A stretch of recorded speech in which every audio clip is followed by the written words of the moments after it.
digamos assim, eu sou quem sou, um ser aberto, que está em processo, em construção como todas as pessoas.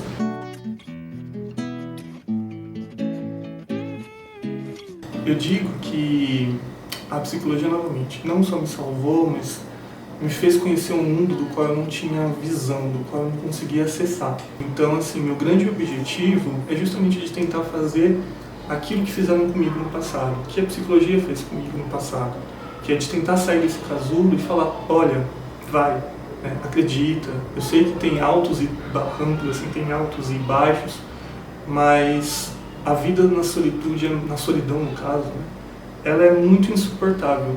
Agora, quando a gente está acompanhado, quando está com o outro, a gente vai, né? Então, assim, eu acho que esse é o meu grande objetivo.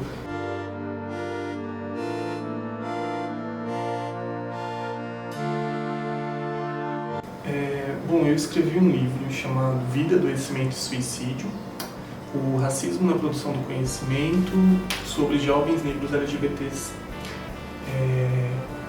E aí, esse livro, né, ele é fruto de uma dissertação de mestrado. E por que eu quero falar sobre suicídio de jovens negros LGBTs, né? Primeiro, porque eu falo de mim, né? Falo da minha existência, dos meus sofrimentos e tudo mais. Eu começo a desenvolver, então, essa ideia, essa tese de que é preciso não só falar, não é porque se não fala, não é porque não existe, não é porque não está presente. Talvez é porque existe toda uma política de invisibilidade.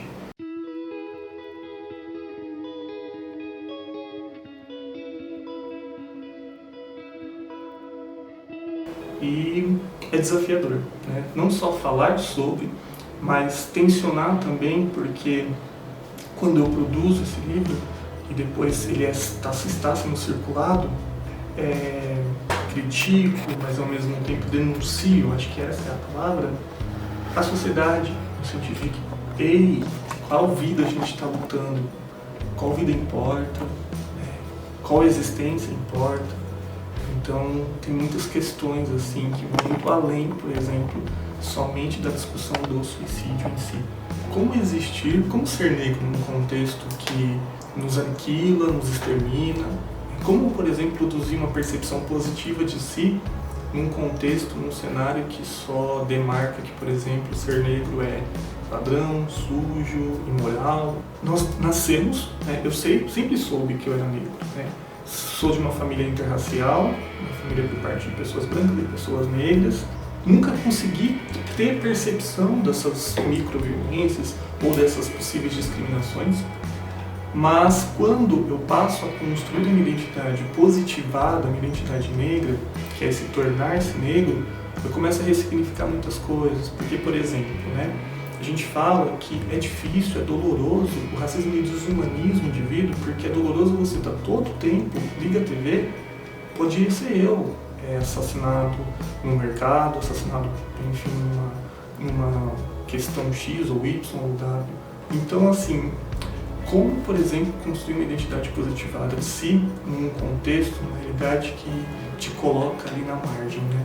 Esse é o grande desafio, assim. Por isso que eu devo muito ao coletivo Yalô Debadá, que é o primeiro coletivo da juventude negra aqui de Maringá, que mudou, assim, totalmente a minha existência, no sentido de, poxa, agora eu tenho ali uma pessoa que eu consigo achar bonita, porque você passa o tempo inteiro se achando, por exemplo, esse corpo depreciativo, esse corpo que não é desejado, ao mesmo tempo que não é desejante. Logo, quem eu sou, eu não quero ser isso. E aí, a partir do momento quando eu começo a entender a minha história, começo a entender que, por exemplo, eu não sou descendente de escravo, que os meus antepassados vieram numa condição de escravização, que a minha história foi negada, que a minha história não é essa história que está nos livros didáticos. Eu começo a repensar e ver boniteza, ver de fato beleza naquilo que é similar a mim, semelhante a mim. Nossa, eu ganho um mundo. É muito interessante pensar o que é o coletivo Yalô Debadá, né? O primeiro coletivo da juventude negra aqui de Maringá. É um coletivo que nasce lá em 2015, justamente para pensar a pauta da juventude na cidade de Maringá, mas com uma especificidade, juventude negra.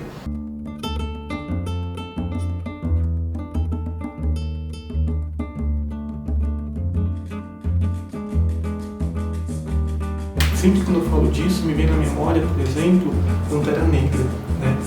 Eu chorei, assim, quando eu chego no cinema e vejo um monte de criança, assim, um monte mesmo, assim, umas 40 crianças.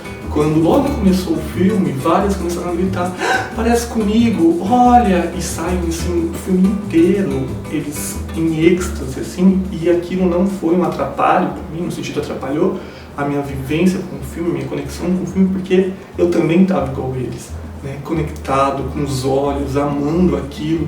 Ele está falando da gente, está falando da nossa existência, e se vê representado, isso produz autoestima, isso produz vida, isso produz sentido de vida. A luta das questões raciais não é somente uma luta do corpo e do povo negro, é também um problema, é também uma luta das pessoas brancas, das pessoas não negras. Por exemplo, para a gente fazer uma autorreflexão, né? Quantos autores negros eu leio, eu conheço, quantas atrizes, atores, cantores, enfim, né? Quantas pessoas de fato eu tenho no meu círculo de amizade, quantas pessoas eu conheço, converso, identifico, vejo como algo de relevância.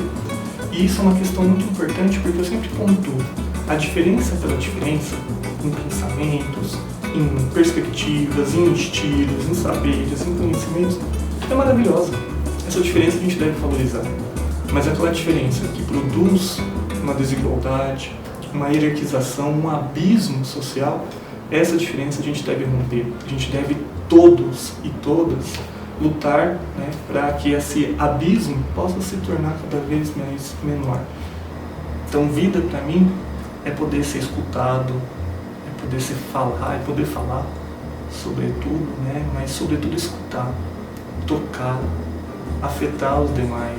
Então, eu acho que viver, na minha perspectiva hoje, talvez possa mudar daqui a um tempo, mas vida é ter esperança.